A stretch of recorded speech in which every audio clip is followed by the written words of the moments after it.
Hey Word Wranglers, Auden here. I'm an editor and book coach. So my series on Common Mistakes I See as an Editor went down well. People seem to find it useful. So I'm doing another one this week, and the first one is too much backstory.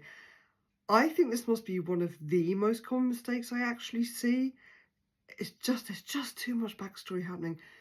Very rarely do you need to tell your readers as much backstory as you think you do. It's more effective to actually weave it in to the scenes and the plot in a way where you're only choosing what is actually relevant in that moment. Now, you may be thinking that this is particularly common in fantasy novels, and yes, it can be, especially if the world is quite a kind of rich world with a really deep history. But it's not just fantasy. This can happen in any genre. I mean, or the genres that I've edited anyway.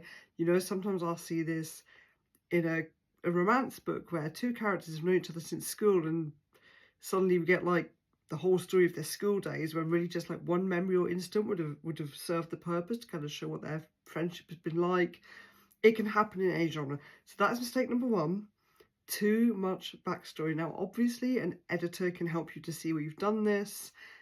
Beta reader or critique partner can also help you to see, because you do need to see it from the outside sometimes, because you know that all of this is important, but you don't really know how it's coming across to your reader and whether it's really filling them in on your world in a way that feels engaging and relevant to what's happening at that moment, or whether maybe their eyes are just glazing over a little.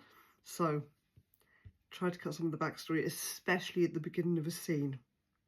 That is the worst place to info dump. You want to get into the scene. Do not start the scene by giving your reader a TED talk, please.